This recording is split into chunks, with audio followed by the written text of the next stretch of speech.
Hi friends, Amit Ahuja and with a new video। और ये video जो है बेसिकली ये कुछ इंफॉर्मेशन के बारे में है। इंफॉर्मेशन मतलब बहुत ही वाइटल इंफॉर्मेशन है, क्योंकि मेरा मानना ये है, और मानना क्या है, ये इंडस्ट्री में एक आपके सामने एक चीज है कि जब भी टेक्नोलॉजी चेंज होती है तो वो आपके हमारे टेक्नीशियंस के लिए बहुत एक नई अपॉर्चुनिटी क्रिएट कर देती है पैसे कमाने के लिए। नाउ द थिंग इज कि क्या हम एज टेक्नीशियंस वो अपॉर्चुनिटी को पहचानने के काबिल हैं?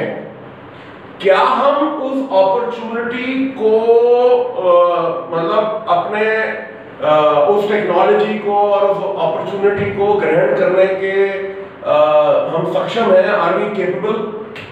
एंड अगर हम ऐसा नहीं करेंगे तो बिलीव यू मी, जितना ज्यादा हम इतना रिपेयर बिजनेस आने वाला है, और इतना रिपेयर बिजनेस अगर हम अपने थोड़ा नहीं, हमारे को बतेरी मेहनत करनी पड़ेगी इस टेक्नोलॉजी को समझने के लिए, इसके पीछे क्या है। और जितना मर्जी ये मैन्युफैक्चरर, जितने मर्जी ये प्रोटोकॉल्स को चेंज करते रहे, सब कुछ करते रहे, हम लोगों को प्रैक्टिकली अगर ध्यान से देखेंगे तो वो हमारी सेहत पे कोई बहुत ज्यादा फर्क पड़ेगा नहीं, अगर हमारे पास सिर्फ दो चीजें हों।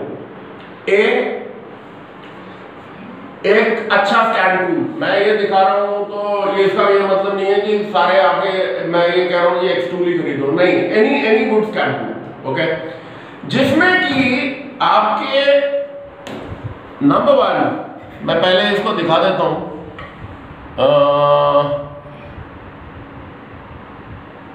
ध्यान से देख लीजिए, डीपीएफ रीजनरेशन का जिसमें फंक्शन हो, और दूसरा जो कि हर स्कैनर में होता है OBD data, OBD2 data. So let us understand the opportunity. और वो मैं क्यों कह रहा हूं कि जब पिछले साल मैंने BS6 के बारे में, फ्यूल्स के बारे में बात करी थी, और मैंने ये कहा था कि साहब वो लो सल्फर फ्यूल है, और जो BS4 है उसमें जब हम BS6 का फ्यूल डालेंगे तो बहुत सारी कंप्लेंट्स आएंगी। तब बतेरे हमारे जो सो कॉल्ड टेक गुरु बनते हैं यूट्यूब, व्हाट्सएप यूनिवर्सिटी के, बिना पढ़े बिना लिखे अपनी मन गढ़ंत कहानियां कि नहीं जी वो कोई फर्क नहीं पड़ेगा। अब उसका रीजन मैं बताऊं क्या हुआ कि, और अब वील कवर इट अप। आज की डेट में मैं जितने भी ग्रुप्स में मैसेजेस देखता हूं तो 90% जो फ्यूल रिलेटेड मैसेजेस आते हैं वो भेजते हैं कि फ्यूल सिस्टम लो। 90% यही फॉल्ट आता है। और मैं आज सिर्फ डीजल के बारे में बात कर रहा हूं, राइट? मैं petrol, GDI, VDI we will cover it up because लंबा सब्जेक्ट है। आज भी जो पार्ट 1 में करूंगा सिर्फ DPF के ऊपर करूंगा, और मैं आपको ये बता रहा हूं कि कितनी बड़ी हमारे पास पैसे कमाने की अपॉर्चुनिटी है। हुआ ये कि जब हम BS6 में आए तब हम लॉकडाउन में थे, राइट? किसी को कुछ नहीं पता था, गाड़ियां बंद हो गई, चलना वलना सबको मालूम है, यातायात एकदम ठप हो गया, कोई हिल नहीं रहा था एंड एवरीथिंग। अब जब ये गाड़ियां दोबारा चलनी शुरू हुई अप्रैल के बाद, और अभी तो पूरी तरह से हम लॉकडाउन से बाहर नहीं हैं, उसके बावजूद जो BS4 की गाड़ियां हैं, और वो मेरे डीजल के जितने भी फ्रेंड्स हैं, चाहे वो प्रशांत प्रतीक जी हों जो ऑलरेडी डीजल की ट्रेनिंग देते हैं, एंड सो मेनी पीपल जो डीजल के इंजेक्टर का काम करते हैं, सडनली वहां पे रिपेयर जो है बढ़ गई है। उसका सिंपल रीजन है कि ये जो BS6 का फ्यूल है ये बिल्कुल लो सल्फर है, जिससे कि इंजेक्टर वगैरह और जो पंप होते हैं, जो बेसिकली जो वेन टाइप पंप्स हैं, तो पंप्स को लुब्रिकेशन नहीं मिलती, इंजेक्टर जो है उनको लुब्रिकेशन नहीं मिलती, और जो सल्फर का दो काम होते हैं मतलब जब रिटर्न होता है इंजेक्टर में तो वो इंजेक्टर को ठंडा भी करता है और वो इंजेक्टर को लुब्रिकेट भी करता है। Same thing happens with the pump. तो बेसिकली अब जो है हम जो देख रहे हैं, जब BS6 का फ्यूल BS4 में है तो रिपेयर आ रही है और वो आएंगी और आप लोगों को तैयार रहना चाहिए और वो आती रहेंगी। और जो अब let me come to now BS6, तो बी क्या हमारा, अब हम BS6 में है। तो BS6 में one of the basic thing SCR वगैरह सब कुछ है।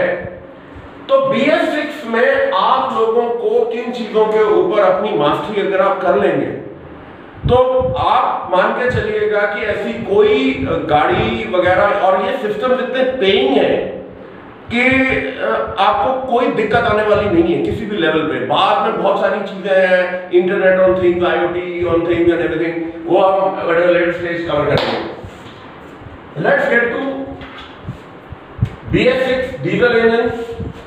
आपको सिर्फ अपना OBD2, और हम लोग बेसिकली यूरोपियन नॉर्म्स को फॉलो करते हैं, EOBD। इसमें आपने सिर्फ अगर एयर, फ्यूल, एमिशन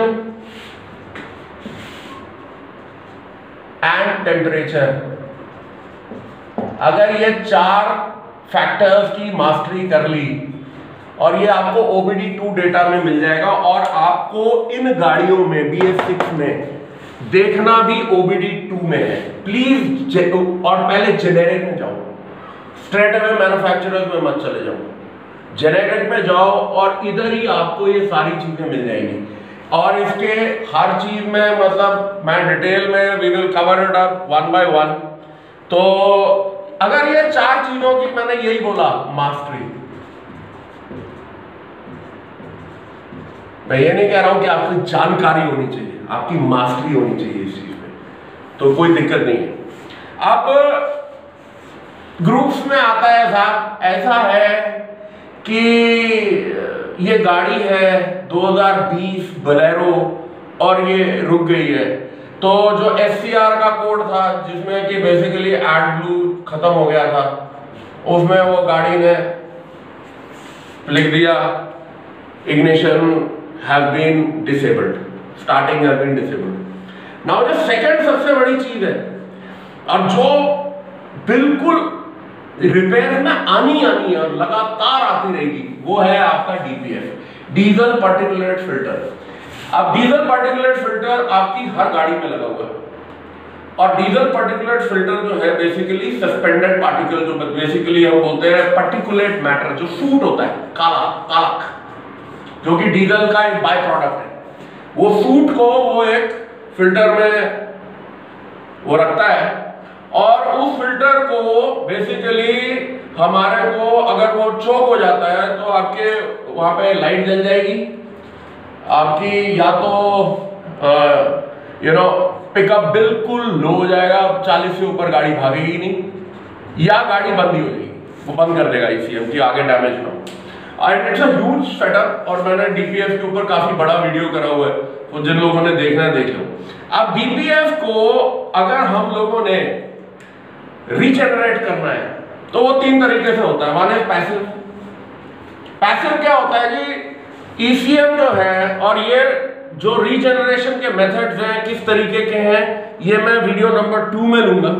आज सिर्फ मैं आपको इस चीज से बता दूं, पैसिव जो होता है वो ये है कि ECU, ये प्रेशर सेंसर उसमें लगे हुए हैं, मैंने पहले भी दिखाया हुआ है, वो ये रीड कर लेता है कि भाई मेरा DPF चोक हो रहा है, तो वो क्या करता है कि वो उस सिस्टम को वो एक्टिवेट करता है कि वो टेम्परेचर को 600 डिग्री सेल्सियस तक लेके आता है जाके वो सूट बर्न ऑफ हो।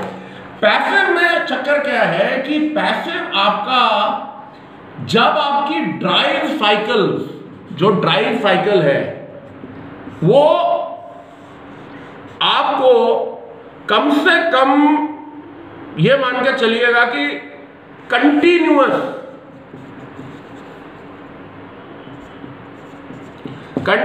अगर आप गाड़ी चलाते हैं तो वो रीजनरेशन कर सकता है। या जैसे आप पहाड़ों पे ले गए, इंजन लोड हैवी हो गया, कुछ टोइंग कर रहे हैं, तो ECU उन पैरामीटर्स को देख के पैसिव रीजनरेशन कर देगा। 90% ऑफ द टाइम्स हमारे हिंदुस्तान में ऐसा होने वाला नहीं है। हमारा यहाँ पे स्टॉप एंड गो ट्रैफिक है, स्टॉप गो स्टॉप गो स्टॉप गो, और ये पैसिव हमारा रीजनरेशन कभी पॉसिबल नहीं होगा इस कंट्री में। नंबर 2 हमारा एक्टिव है। उसने बत्ती जला दी आपकी DPF की, लाइट ऑन, और उसके बाद उसने ब्लिंकिंग शुरू कर दी कि भैया ये। अब इसमें एक्टिव में आपको सबसे पहले अगर आपने खुद लेके जाना है इसको रीजनरेशन के लिए, तो आपको कम से कम 110 किलोमीटर की स्पीड होनी चाहिए। लगातार आपको गाड़ी चलानी है और कम से कम 100 किलोमीटर मिनिमम। और ये आप अपने मैनुअल में वगैरह और जो भी है गूगल वगैरह पे भी सर्च कर सकते हैं। और इस कंट्री में ये भी होने वाला नहीं, पॉसिबल ही नहीं। ट्रक्स में शायद हो जाए, पर ट्रक्स को 80 की स्पीड लिमिट दी हुई है, तो वो भी नहीं होने वाला। कारों को 110 किलोमीटर की स्पीड पे लगातार 100 किलोमीटर चलना इस हमारे मुल्क में नामुमकिन है। तीसरा आ जाता है जी फोर्स। 2 तरीके से होते हैं कि आपको एक रीजनरेशन स्विच दिया हुआ है उन्होंने, या फिर आप अपने स्कैनर के साथ करोगे, ठीक है। या दोनों तरीके होंगे। कुछ मैन्युफैक्चरर्स हैं, उन्होंने स्विच भी दिया हुआ है। अब उसमें क्या होगा, जब आप स्विच करेंगे, गाड़ी को ऑन करेंगे, ऑपरेटिंग टेम्परेचर पे जब इंजन आ जाएगा, आप रीजनरेशन का बटन दबा देंगे और आपको खुली जगह में रखना है। गाड़ी का फ्यूल जितना उन्होंने बताया उतना रखना है। मिनिमम ये टाइम लेगा 40 से 50 मिनट। गाड़ी अपने आप RPM ऊपर नीचे करेगी, खूब सारा धुआं छोड़ेगी। आगे पीछे उस धुएं को मत सूंघ लेना, मतलब बहुत ही हार्मफुल है, डोंट डू इट, ओके। और सेम प्रोसेस आपका अगर उसके बाद भी नहीं हुआ तो भी बत्ती जलती रहेगी। और इस सिचुएशन में आपका जो लास्ट चांस है वो स्कैनर के साथ है। स्कैनर जो है आप वो कमांड देगा ECU को, और वो मतलब ये कम से कम 1-1.5 घंटे का प्रोसेस है जो आपका मे बी इवन मोर। और वो हर ECU पैरामीटर्स को नापता रहेगा और ये किसी तरीके से ये फोर्स्ड रीजनरेशन होगी। अगर ये फोर्स रीजनरेशन फेल हो गई तो कुछ नहीं है, सिर्फ DPF फिल्टर बदला जाएगा। और DPF फिल्टर की जो मिनिमम कॉस्ट है 1 लाख रुपए से शुरू होती है, 1 लाख। अब मैं क्यों बोलता हूं कि हमारी कंट्री में रिपेयर जबरदस्त आने वाले हैं इस चीज के, और आप लोग इस चीज के लिए ट्रेन हो, बहुत अच्छा पैसा कमाने वाला है। क्यों? क्योंकि जो मर्जी कर ले, इस महान मुल्क में फ्यूल में मिलावट तो होनी ही है, आप इससे बच नहीं सकते। और दूसरी, जो हमारे गाड़ी चलाने वालों की आदतें हैं, जो चलता है, दैट चलता है एटीट्यूड, सब चंगासी एटीट्यूड, वो एटीट्यूड इनकी गाड़ियों को बंद कर देगा और ये हाहाकार मचाते हुए आप लोगों के पास आएंगे। नाउ द क्वेश्चन इज, क्या हम आप प्रिपेयर्ड हैं इस रश को लेने के लिए? क्या आप इस मनी मेकिंग अपॉर्चुनिटी जो अब सालों साल रहेगी, क्या आप उसको एनकैश करना चाहोगे? I think so.